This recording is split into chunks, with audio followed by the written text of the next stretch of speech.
Hey, I like thank you to my nigga them. We gon' play with them pistols here.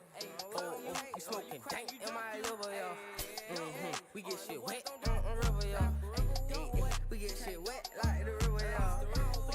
I wet shit like Austin Rivers, yeah. Hey, check me out. On my side is getting wicked, nigga sliding. Mama told that boy to shake the city, so he ride. On that Mac, it be a titty, show no pity when we diving. Roll your brother in the gang before he hitting, why you hiding? OG now be dropping bags, no I don't, bitch, why you lying? MS closet popping tags, spent 5 racks on my designer. Put 15 up on your ass, but that's your ass. What's up, everyone? Welcome back to the Sideline Surge. Today on college football, we have a new format for you guys today, actually. Today, seeing as the CFP poll, which is really the only thing that matters at this point, comes out on the day after that we record. From now on, until playoffs, what we're going to be doing is looking at the CF poll from last week and then comparing it, or not comparing it, trying to predict based on what happened each week where the teams are going to be moving. So obviously we had, an exciting weekend of college football. And I think the main 3 teams that we have to talk about, because the top 3 is basically set. Texas A&M survived, miraculously survived whatever that was against South Carolina. And Ohio State and Indiana had no problem sweeping up their opponents. So the top 3 are set. They're not going to move. However, number 4 Alabama lost against Oklahoma University at 11, 23-21. Obviously, it was a close game, so you can't expect them to drop too much. But how low do you think they're going to drop Alabama after the loss? I feel like it's kind of, I don't know. It's weird because them on the ranked teams yesterday, they didn't really lose at all. I think Bama was really the only one that actually had a major upset, with them being in that top 5. So other than that, I don't really think they'll be anywhere above 10. I think they'll probably be around like where Oklahoma, where they were around 11, like maybe that 11 to 14 mark. They'll probably be around there, and it makes the most sense because even though they lost a number 11 team, that's still a playoff team. You know what I'm saying? Like it's a top 12 team. So even if they lost, it's not like they lost to somebody that was in the bottom. You're saying like bottom 25 or whatever. Like they were all the way at 24 or they weren't ranked at all. It's still a ranked team. It's not like they're gonna drop a whole bunch of spots, but I don't know. It just depends because Oklahoma, that was unexpected. So for Bama to really lose, I feel like it's definitely in the air. Like they could really land anywhere. To be honest, they might not even drop that much. So I don't know. We'll have to see what tomorrow. Hopefully, rankings will be as accurate as they really should be because not rankings are messed up like every other week. So I don't. Yeah, I mean, if they're gonna be 8-2, it depends on where they put BYU, obviously. But BYU's gonna be 9-1, and teams like 9-11, except for Texas, both Notre Dame and OU are gonna be 8-2. So I think 10 is a fair shot. However, I think I don't know how far Oklahoma's gonna climb, so I think it's gonna be more like 11 to 14. I think is fair. Do you think Alabama still has the chance to get into the playoffs? Definitely, right? I mean, yeah, most likely. Right now, I don't see any other team being solidified besides that top 3. Like even in the top 10 or even top 15 area, I don't think any of those teams actually solidified their spot really, because even with some of the teams that are they should probably be ranked higher, but they just haven't had the best season, but they probably lost maybe 1 or 2 games. It's you kind of can't put them any higher or lower. Like all of them are pretty much even right now. You know, Yeah. it's weird because right now we're obviously going to see a lot of teams like either blowing other teams out or losing by a lot because we're getting close to that bowl time where all the bowl games are coming. This is usually a time where a lot of like that happens. You're going to see a bunch of teams where they're not playing any the best opponents. They're not playing the highest level. You know what I'm saying? Like they're not playing super competitive teams. So is I feel like right now is this schedule or this rankings right now throughout the rest of the schedule are going to probably be the same. Because I mean, like we already talked about those top three. Outside of that, those teams don't their schedules aren't like insanely hard for them to drop so much. So I don't know. I think probably by like the week right before um bowl games start happening, I think that would be the week where all the rankings will change. I think it's probably gonna stay the same right now. Honestly, like if Alabama wins out, I think they're in. Like I think they're fine. They just have to win out. I mean, Eastern Illinois should be a lock, but if they somehow lose against an unranked Auburn, like they're fucked. Anyways, moving on. Before we touch on Oklahoma, let's touch on Texas. They lost to Georgia. The AP poll has them like in the like lower than 15, I think. You know, for CFP, which is what really matters. How low do you think they'll drop them? They lost by 25 points to number 5 Georgia. Uh, I mean, it's hmm. I don't I don't I don't think they'll drop too far, but I think they will like drop maybe 3 to 4 spots. Like I don't really know because they're especially with the whole Alabama and BYU thing. Yeah. Like they're for sure either going to drop or even rise. But it's like if BYU goes up, Alabama goes down, then Georgia for sure has to go down a lot. Like they have no choice but to. And so when we go to these uh other teams and looking at their schedules, it's like, yeah, even though Texas lost by a lot. I'm not gonna lie, 35-10. That people don't think that's a lot because it's not like a 50-0 or something like that. But in football, that's a lot, bro. That really is. That is a So lot. Georgia, That's so that's like 3 touchdowns and then some. that's more than you think. So I don't know. I think Texas they're probably gonna drop down like maybe 2 spots, but Georgia they're probably gonna stay right there because those top three still haven't lost yet. So Yeah. I don't know. I feel like if Texas was higher for sure, around like that maybe 9 or 10 spot, then they wouldn't go down as much. But then it's like you lose to a top 5 team and you're ranked at 20. You're bound to either not be ranked anymore or you're gonna be literally right at the bottom at 25. So we'll just have to see because right now the rankings are a little weird because we're starting to see a lot of teams that have never really been there before. So it's kind of hard to gauge how good these teams really are when you have a whole bunch of different teams that's never even been in the top 25, or at Yeah. least not in recent years. Yeah, I mean, obviously Georgia's probably going to be at number 4 after this. I would honestly, barring some disaster against Georgia Tech, I would say that Georgia's probably, set to go for the playoffs at this point.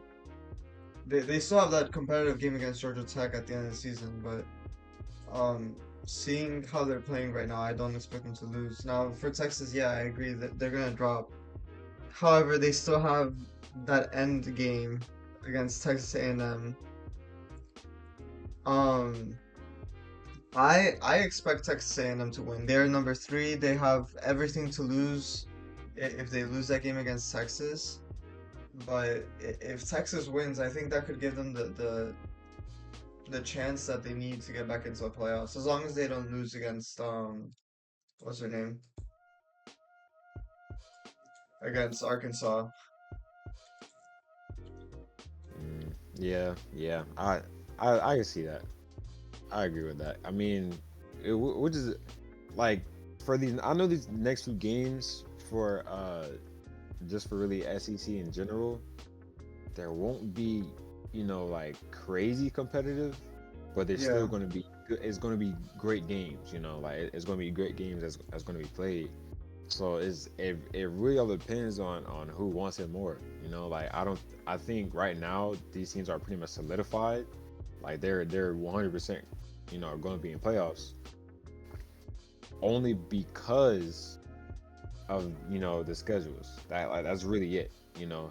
If it wasn't for yeah, that, then probably by next week we'll see at least like maybe three teams not being playoffs. Currently, like those some of those teams we probably won't see them in playoffs, even if they're ranked top 12. So it just depends on how they finish the season really, because I think if everybody was to like maybe lose one more game, then rankings won't change at all. But then if everybody was to win, now it's like okay, they won, but who did they win against? Type of thing. Like now it's gonna be like, okay, did we play the better opponent or did you play, the better opponent? So that's probably what's gonna come down to. yeah. It's crazy that like that first of all, the Miami can still get in somehow if we pray enough, but the fact that like there's teams like Notre Dame who went 0-2 to start the season and are now back in the top 10 right now. It's certainly been like a super crazy season. Let's talk real quick about, locks. We already talked about 1, 2, and 3. Would you include Georgia in those locks where like you definitely know they're in playoffs already? Um, I don't. I mean, I think it's fair to say like, yeah, they will be locked because they play Charlotte coming up, and then they play GT end of the season. I mean, it really depends on how they perform against GT. I'll say like that because they're another ranked team, and then obviously Charlotte is not really much competition for them. They're not really a difficult opponent, so they can for sure solidify their spot. But then they have to hope that like if they win one game, that they Yeah, don't drop too far. Like if they win only one of those, at least try to stay in the top five. Because you're pretty much guaranteed. Like I want to say once it gets to like that eighth uh mark, once it gets to there, you're pretty much guaranteed. But once it goes to 9 to 12, that's when all the teams like they'll be moving around a lot because then you either have they won the conference because they were the best team, or they went undefeated here and things like that. All that's going to play into it. So that if Georgia is able to win both games, then 100%. They just gotta. I mean, they haven't done anything wrong. They only lost one game so far. Just keep that same keep that same energy, bro. That's it. That's all they yeah. gotta really do. To finish off, how do you like number 6 through 9? Texas Tech University, Ole Miss, Oregon, and Notre Dame, right? They have like maybe one or two games, not as competitive as the rest of the people on the schedule. I think the only ranked opponents will be Oregon against USC this weekend. Um, are they locked in for the playoffs now?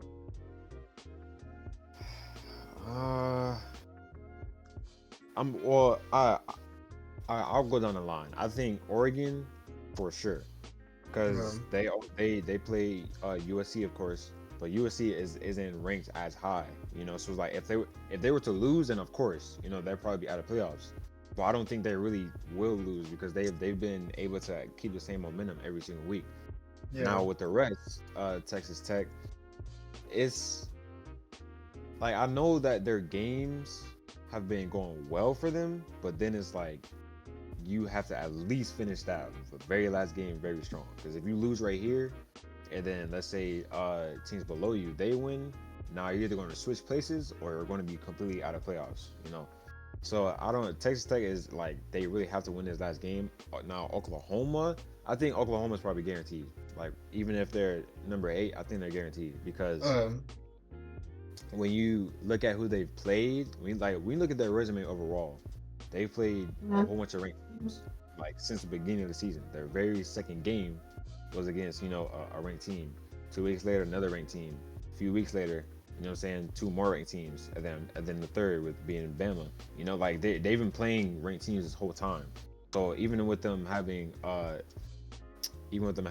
two losses, they've still won pretty good, you know, against some other ranked teams. So if they come out and beat Missouri, and then, you know, it could possibly be a close game with LSU. If I'm not sure how LSU's going to play because they've been like having a rocky year. If they come out and beat those two, again, guaranteed playoffs. You know, like right now, I could say they're for sure guaranteed. But we know how college football is. That can change in like the snap of a finger. Yeah. Now for Notre Dame, I think everybody is like uneasy about Notre Dame, to be honest, because for like even though like they were 0-2 and still ranked somehow, I think like they're kind of showing why, even though they were 0-2, they still should have been ranked. You know, like you start 0-2 and then win 8 straight. You know, like that. I mean, right now that's kind of classified as undefeated. You literally have not lost since week 2. You know, and we're going into our last few weeks. So I mean, I think Notre Dame, they probably have their spot, but I think they gotta prove themselves a little more. You know, they have the first 2 weeks lost to UM 27-24, lost to Texas A&M 41-40. That's 2 ranked teams right there. Yeah. You lost to 2 ranked teams right off the bat, but then you come back and then you beat ranked USC 34-24. And you beat ranked 22 Pitt at 37-15. You know, so it's like you're pretty much even. You lost 2 ranked games, you won 2 ranked games. So they just got to finish strong, and then they'll probably come through in the playoffs. But right now, that top 12, we will not know how that top 12 is going to look until tomorrow night at 7. Like it's bro, it's going to be so weird because I got a feeling like at least maybe 4 teams are going to be either, you know, out of there or some are going to move up. I mean, also even like considering the top 12, you gotta think that like the 11 and 12 spot are also probably gonna be given to like the group of 5 and the ACC winner. Yeah, exactly. So like you have the possibility for a lot of nightmare scenarios here. But even like just looking at these like top, you know, like 3, 4, 5 teams, like we got some teams, like I'm super excited for playoffs because of it. But we'll see. Yeah, bro.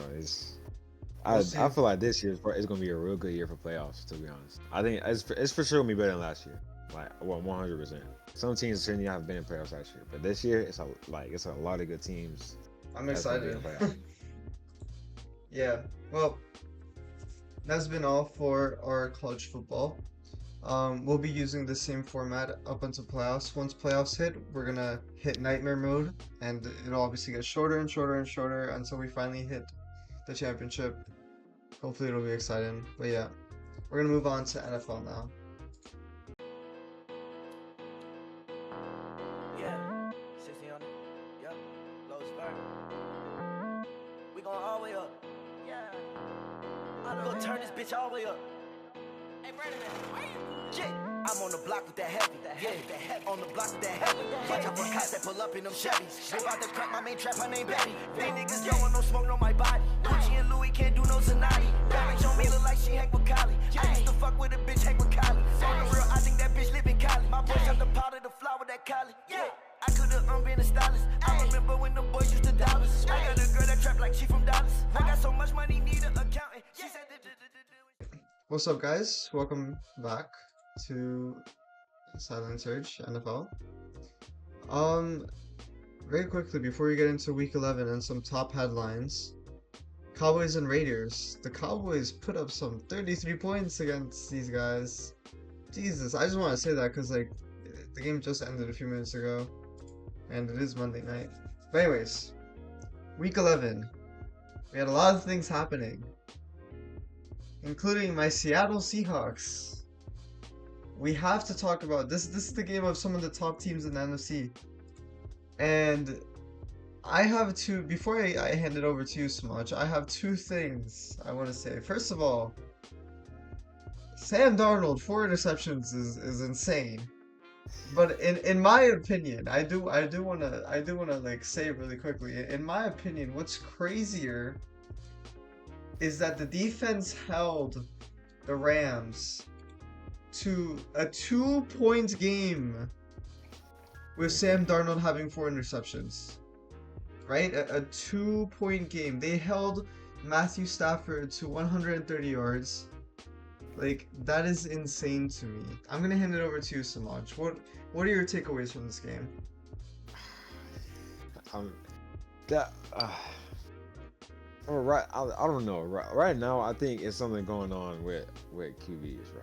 To be honest, like it's because like we're seeing a whole bunch of QBs like they're being uplifted, they're rising to the occasion, and they're balling out, and then we're seeing QBs like they have that one game where it's just horrible for them. Sam Darnold has literally had a great season so far. He's literally never had a game where he's played like horrible to where they, lose very badly. But this past game, 4 interceptions is like, okay, come on now. 4 interceptions. They Rams did not score like pretty much at all the whole game until those last few, moments. Yeah. So, I mean, like that's I don't. It's weird because I couldn't really say it's on him because even though like he had 4 interceptions, defense still let Rams come back. It's 1,000%. So Yeah. it's really on both. Like he could have had possible touchdowns instead of 4 interceptions, but then defense really did not come through and at least hold off for him. So I don't know, but it's two good teams going against each other in the day. So it's bound for something, crazy to happen. I want to give, 3 quick shout outs. First of all, Jason Myers putting up like we went down 14-3, right? Just in the first quarter. Throughout the next 3 quarters, Jason Myers would put us back within 2 points. So like my quick shout out to Jason Myers for keeping us in the game. My second shout out is to whoever had that guy on their fantasy team or had him picked for like over on field goals. Then my third shout out before we move on. Rams safety Cameron Kinchins with 2 interceptions on the day. He is a Hurricane alum, so just my respects to him, honestly. Like I can't really say anything about that. Can't really be mad about that, can I? So anyways, let's move on from that terror of a game. Next game. Chicago versus Minnesota. Not much to say here. Very close game, 19-17. But based on record, I do want to note that Chicago is, showing up and showing out as somehow a top team this season. They are 7-3, placing them like in the top caliber of NFC teams right now. What do you attribute this like new Bears team to? I think the best comparison right now would be, if my memory is correct, it would be pretty much the Bucks last year in the playoffs. They had, like a pretty decent season, but then it's like once they got to the playoffs, it was kind of like they weren't meant to be there, that type of thing.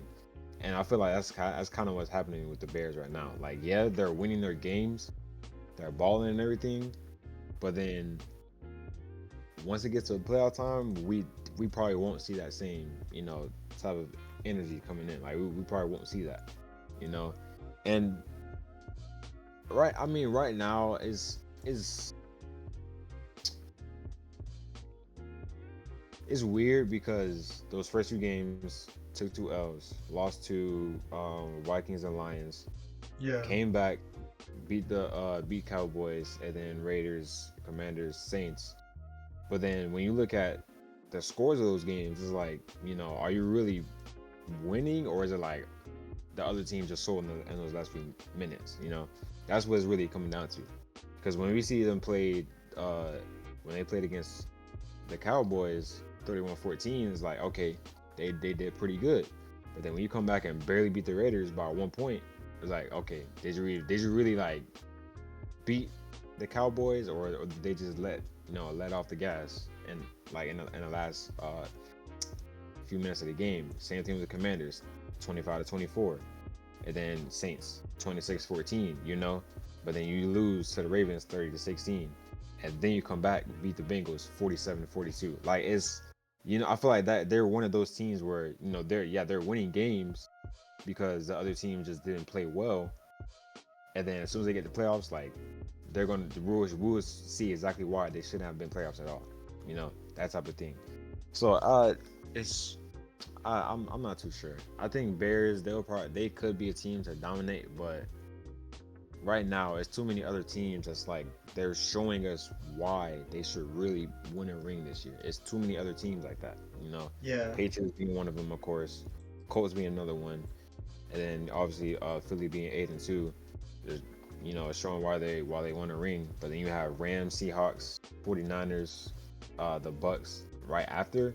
I mean, come on now, like that. It's too many teams, for Bears to really be able to dominate in playoffs. But from that last game, I don't know. We'll just it's weird. This year in NFL is abnormal, to be honest. I think a notable stat for the Bears right now is turnovers. They are leading the league in turnovers. Yeah. Although the defense is giving up, like they're giving up yards. Like they're not one of the top teams in preventing yardage.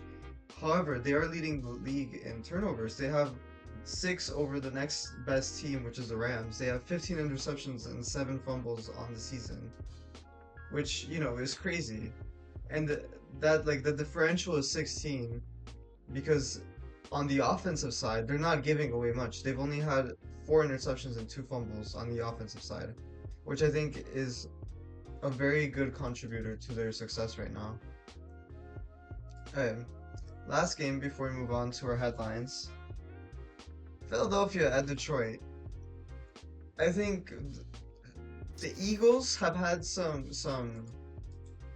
ugly games, to say the least. Like they've won the games. They're 8-2. But they haven't won them, I think, to the caliber that we've wanted them to win. I mean, we just saw last weekend they barely won against the Packers by 3 points, right?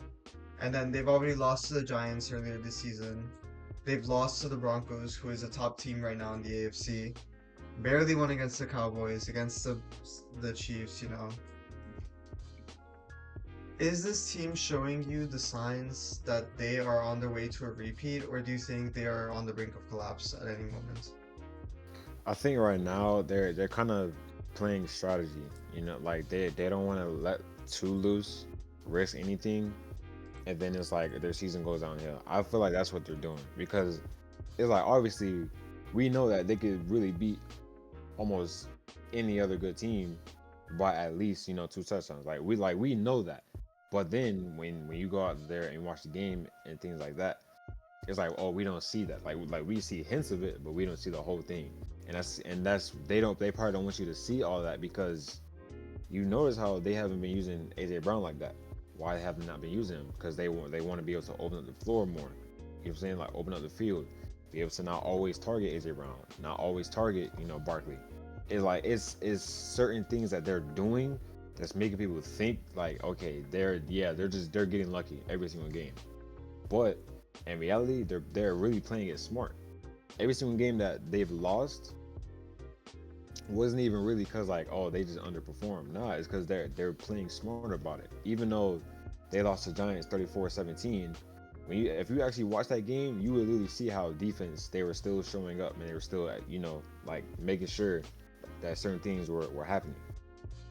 But then when you look at other games, like when they came back and beat the Giants, you would see how defense there, they did let up a few touchdowns, but they were still making sure that, okay, if they score this drive, okay, we're not gonna let them score the next drive to make sure that offense can go out there, give us a little break. They'll be able to just hold the ball, hold the ball downfield, get 6 minutes per possession or whatever. Try to just run on the clock. Be smart about it. That's where they're literally playing chess right now, because we're seeing them like, oh, they're barely winning against teams, but then when they lost, it's like, oh, they either lost by a few points or they lost by a lot. When it gets to playoff time, now they're gonna fully unleash everything, because we may see AJ Brown not get any targets now, but as soon as it gets to playoff time, nobody's expecting him to have the ball, because it's literally been imprinted in everybody's brain for the past few weeks that he hasn't got any targets. So Yeah. so the way they play it, they're not gonna really be prepared for that. So I feel like that's what they're doing, but I think it's still a little disappointing. Like we have not seen them really have any like great games this season. Like they've barely won, most of their games. So it's Yeah. I definitely I feel like they have to like start now. Like you don't want that momentum to carry in the playoffs, and then like you have no excuse for that. Yeah, I mean, my main concern with them is that they're like to you know, I think the best word for it is that they're kind of mid in the fact that like statistically they're not on the top, but they're not exactly on the bottom. Like if you look for Jalen Hurts, he's number 18 behind people like Tua, behind people like Joe Flacco, who have played less games than him.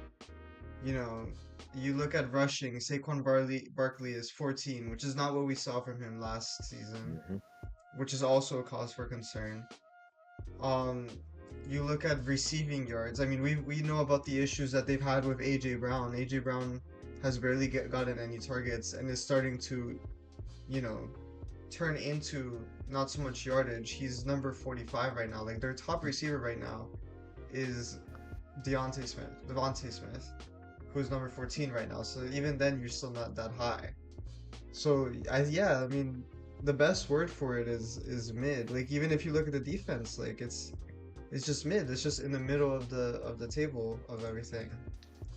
So they gotta turn something on because we both know we saw them last season. They're better than this. That we know that they can play at an elite level. We saw Saquon Barkley, what he did to basically almost deserve an MVP just by himself. Yeah. So something has got to turn on sooner rather than later. But anyways, moving on to our headlines of the week. First off, the Falcons. The poor Falcons. Um, I don't know what they're gonna do about their offense. First off, Michael Penix Jr. is probably out for the season after suffering a knee injury on Sunday against the Panthers. It's believed that he has some damage to his ACL, but he still has to go through some more testing, so it could be even worse than that. It could be even better. So we'll see. So now they have to depend on Kirk Cousins, which, Kirk Cousins' time in Atlanta has been questionable, to say the least. And then to make matters worse for the Falcons right now, Drake London is also now week to week with a knee issue. So, looking at how the Falcons are right now, they just had a depressing loss in overtime to the Panthers. Is it kind of time for the Falcons to just tank for a draft pick, do you think, or do you think they still have a chance? I I mean, the obvious answer would be like, no, they don't.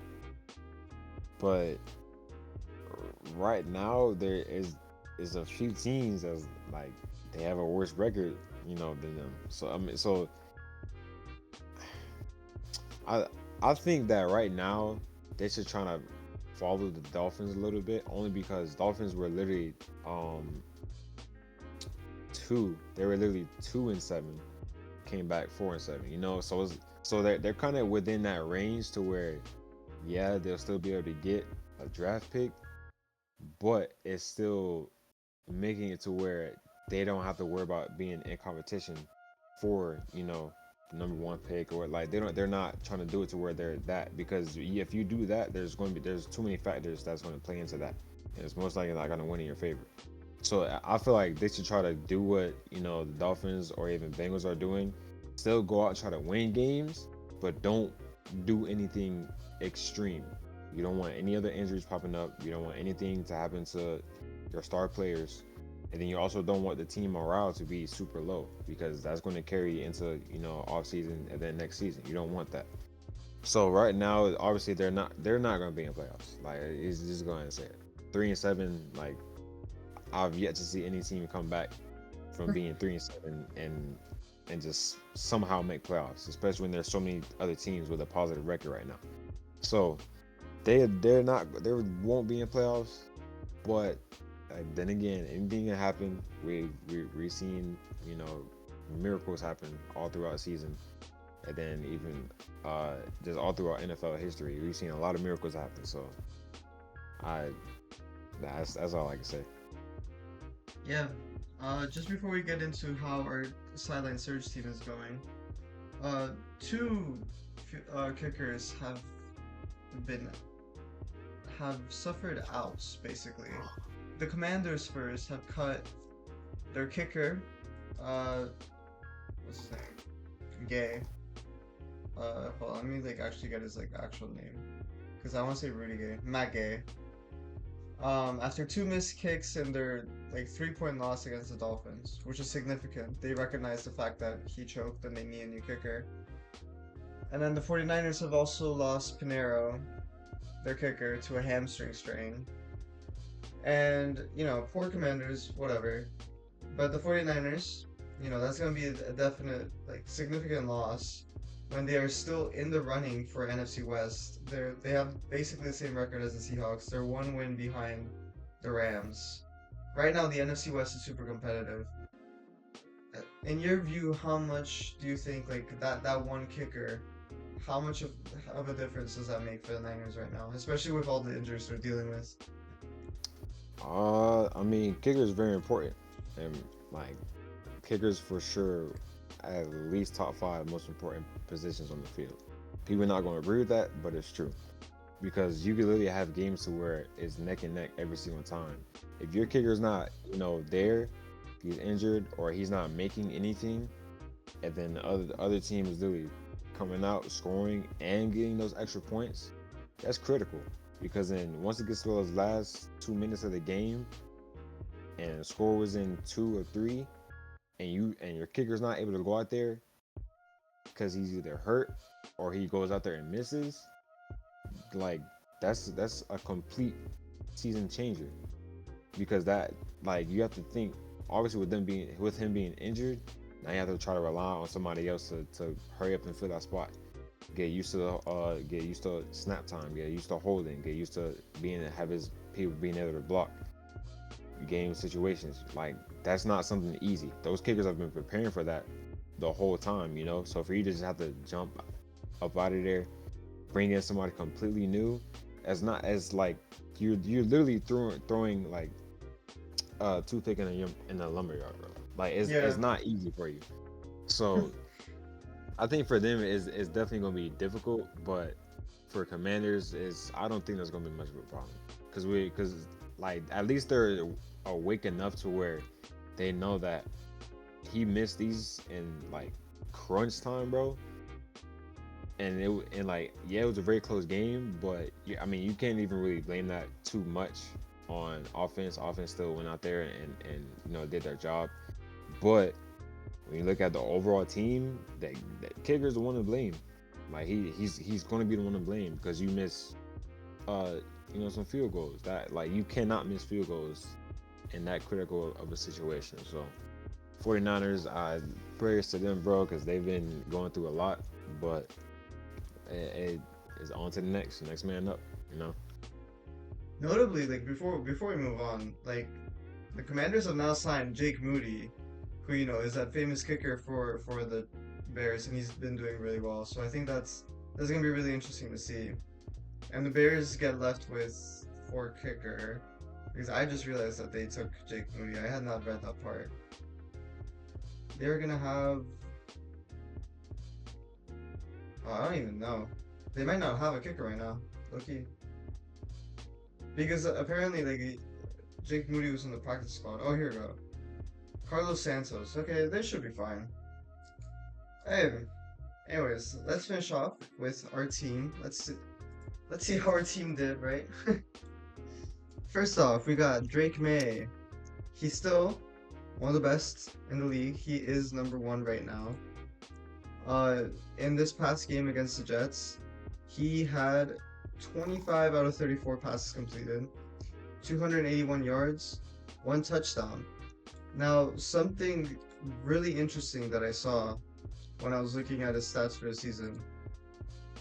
Drake May is one of, if not the most sacked quarterbacks in the league right now. He is the second most sacked quarterback in the league, behind Cam Ward, and just in front of Justin Herbert. How much? I mean, he's the top quarterback right now in yards, just in total, just dead stop. How much do you think those sacks are holding him back right now?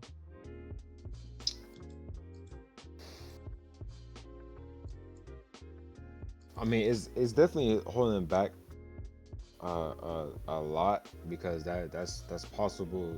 You know, drives where they that like they could score. You know, it's like it's it's small stuff. What it's not as small as we make it seem, but sacks are a very big part of the game because it could be 4th and 1, it could be 3rd and 5, or it even still be 1st and goal. It is those situations that like you have to come out on top.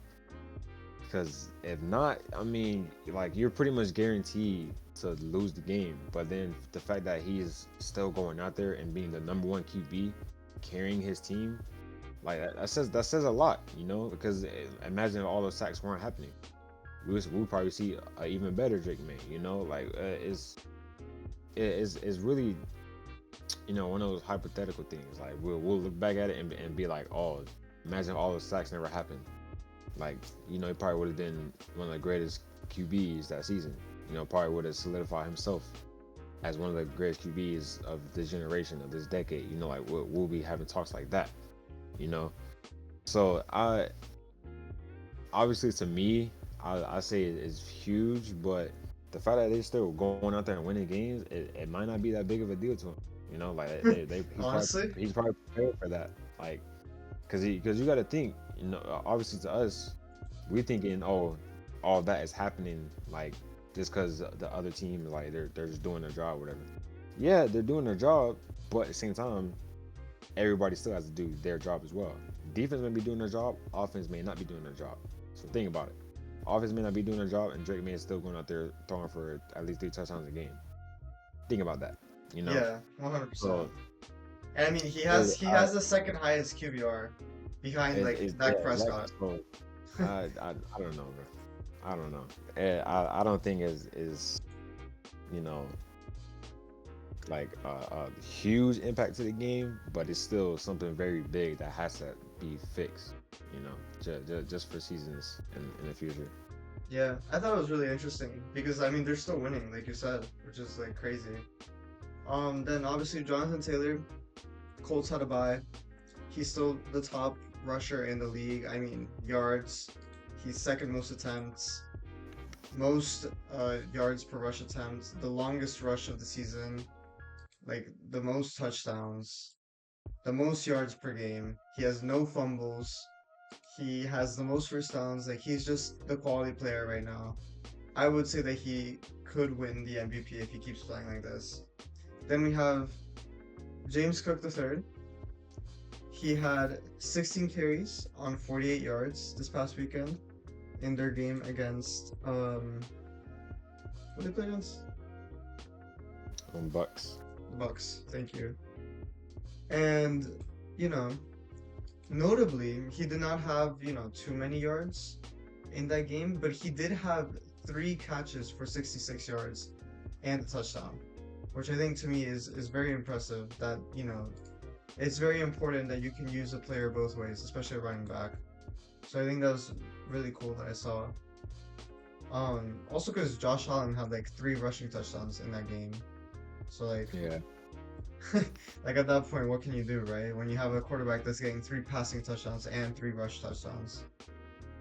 Then yardage, JC3 is still number 2 in the league, just behind Jonathan Taylor. So we're doing pretty good in that. Receiving, JSN, he is still number 1, even after what was kind of a bad loss. He had 9 receptions and 105 yards, and he also had 1 carry for 11 yards. So as I said, good that you're using him on both sides. I did want to touch on something really quickly. I don't know if it was him or Emeka Buka.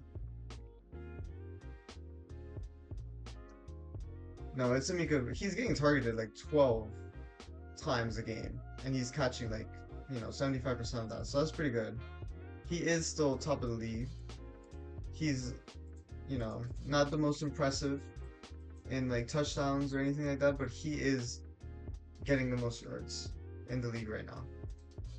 And then Emeka Buka, he had 5 receptions for 40 yards. Not the most impressive. Something really interesting I noticed in the Bills game is that he had 9 targets and only 5 receptions. And I think, you gotta catch the most that you can, but Emeka Buka is right now only number 12, and he's a rookie. So how much better do you think he can be if he starts catching more passes? I think right now he could be better, just based off of him not having as many catches as he should. But I think it's more of him just as a player, he's letting the pressure get to him. I feel like that's what it is, because if you really look around social media or just every platform as far as NFL, you would see how as soon as it comes to talks of top receivers or rookie receivers balling out, Emeka and JSN they're literally talked about the most, so for them to literally come from same school and everything, that's not that's not easy, because now it's like, oh, that was my former teammate, why is he balling out? Well, and why am I not balling out? Why am I not playing as good as him? And then you have the pressure of, oh, Emeka's probably going to go for 150 yards, receiving yards, 2 touchdowns, all that. It adds pressure to you, and that's what you don't want. But I think if he conquers anything mental, he will for sure be a top 3 receiver, 100%. It's just that he can't let anything else on the outside determine him actually balling out. You can't do that. As soon as you get on the field, it has to be 100% football. 100% I'm the coach. 100% I'm gonna go out there and try my best and do whatever I can. But outside of that, cool. You could be on social media. You could do whatever you want to do. You could you're still a human at the end of the day. But as soon as you're in pads and in uniform with that helmet on, do not let anything on the outside get to you. But I mean, we gotta cut him some slack though. He's a rookie, first time really truly being in the spotlight, and the top percentage of NFL players that from all around the world. It's bound to happen. Not every receiver is going to have the greatest game, so he's got to calm his nerves, and he'll be all right. Yeah, honestly, to his credit, right now he only has a 50, basically almost solid 50% reception and target rate. He's getting targeted 85 times this season and only caught 45. So imagine, this is just his rookie season, and he's already not just basically WR1 at the Bucks while people like Chris Godwin are injured, but the minute that he starts improving his game, second year, third year, he really can become one of the best receivers in the league if he just starts catching them more. He's already getting targeted. We already know that he's good. Exactly. And then I mean, just even then, him being targeted so many times, bro, he literally went from not even really being a starter on the team to being a starter super quick. Bro, that how much pressure that is, bro. All your vet receivers out for the season. You know, like they're not there to really be able to mentor you on the field. You can only listen to them from the sidelines. They're not able to actually show you anything. You know, like that's difficult, bro. We won't see anything like that. We won't see somebody just come straight off the bench, rookie year, after your vet teammates are out for the season, and just be able to catch for 200 yards a game. Like we're not going to see that, bro. Like, that's almost cool, bro. So Yeah, nobody. I think like losing Chris Godwin was horrible, but Emeka Egbuka has really like stepped up as a rookie, especially. yeah. So yeah, that has been our Sideline Surge episode. Thank you guys for watching. We'll be back next week with some more exciting things. We're getting closer and closer to the playoffs, and I cannot wait to see what my Seahawks can do. So yeah, we'll catch y'all later. See you guys.